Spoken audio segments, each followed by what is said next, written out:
yang telah dilakukan secara atas talian telah membuat beberapa ketetapan seperti berikut. 1. Mengabsahkan keputusan penangguhan pemilihan UMNO selama 18 bulan selaras dengan Fasal 10.16 Perlembagaan UMNO. Kedua, mengambil maklum keputusan Biro Politik UMNO melalui kenyataan Presiden untuk memberikan tempoh 14 hari bagi kerajaan menghormati titah ke bawah duli Yang Maha Mulia Seri Paduka Baginda Yang di-Pertuan Agong dan raja-raja pemerintah agar memanggil sidang parlimen secepat mungkin. Hasil tekanan UMNO, maka akhirnya kerajaan akur untuk menasihati Yang di-Pertuan Agong supaya mesyuarat khas penggal ketiga Parlimen ke-14 bakal diadakan selama 5 hari bermula 26 Julai 2021. Ketiga, mesyuarat juga telah memperhalusi dan mempertimbangkan beberapa garis panduan utama yang ditetapkan oleh Majlis Kerja Tertinggi pada 11 Mac 2020 tatkala UMNO memberikan sokongan kepada Yang Amat Berhormat Tan Sri Muhyiddin Yassin selaku Perdana Menteri. Dua panduan utama adalah seperti berikut. 1. Kerajaan harus memastikan aspirasi rakyat benar-benar direalisasikan. 2. Kerajaan harus segera menangani kelembapan ekonomi dan melakarkan pelan tindakan berkesan menangani pandemik COVID-19. 4. Walau bagaimanapun setelah diperhalusi segala panduan utama yang digariskan oleh UMNO sebagai syarat meneruskan sokongan terhadap kerajaan pimpinan Perdana Menteri Yang Amat Berhormat Tan Sri Muhyiddin Yassin adalah gagal. Gagal dipenuhi dan dilaksanakan dengan memuaskan. Ternyata kerajaan gagal dalam memenuhi segala aspirasi rakyat di dalam beberapa perkara yang utama seperti berikut. 1. Kegagalan kerajaan menangani pandemik COVID-19 secara berkesan sehingga mencetuskan keresahan dan kemurungan yang amat serius kepada rakyat. Ini termasuklah polisi-polisi yang tidak konsisten, pelaksanaan PKP yang separa masa dan berubah-ubah hingga rakyat dikurung secara sia-sia selama hampir 6 bulan tanpa pembelaan yang sewajarnya.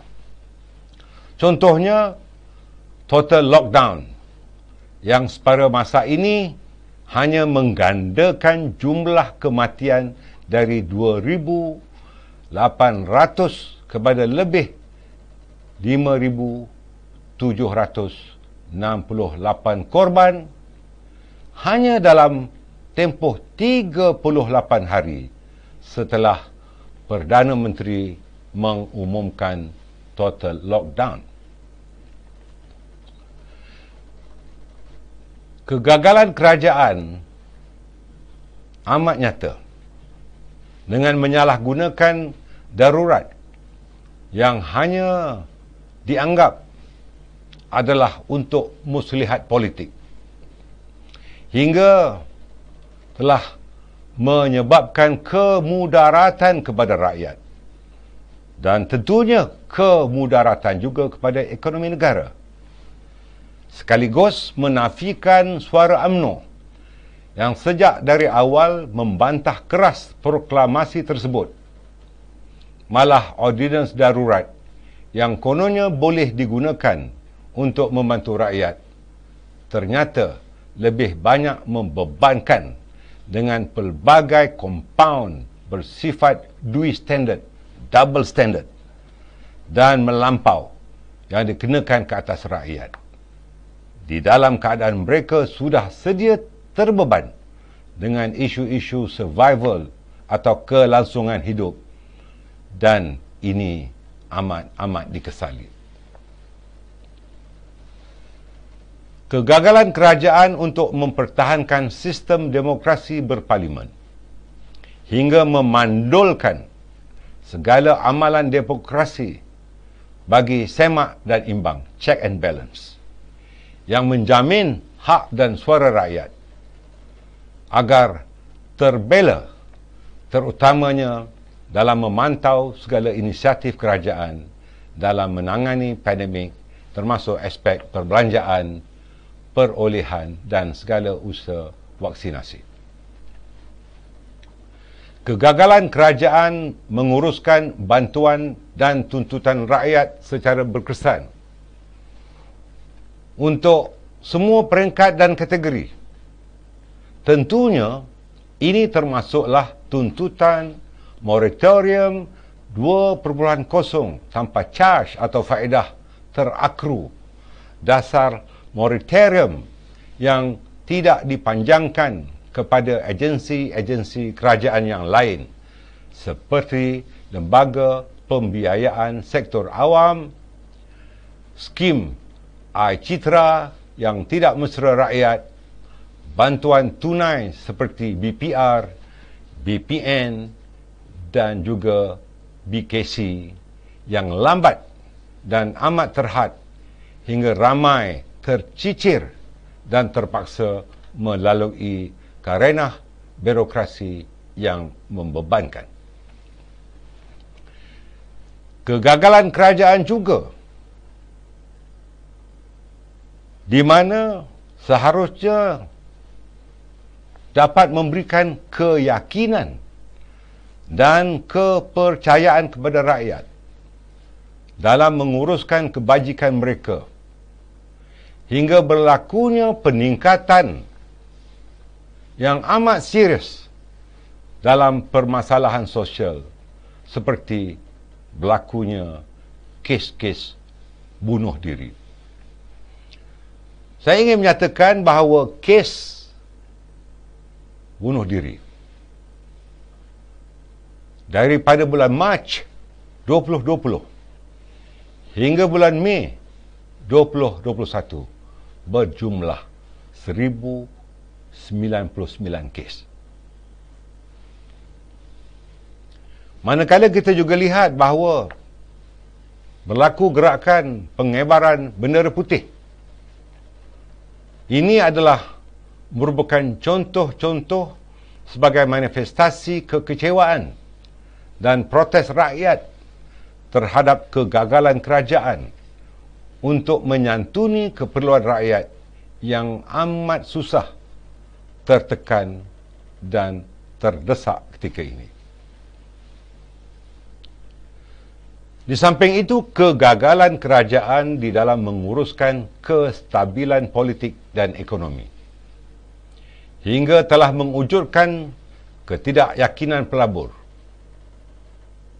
terutama pelabur-pelabur asing, terhadap kemampuan kerajaan menguruskan negara ini dan menguruskan pandemik.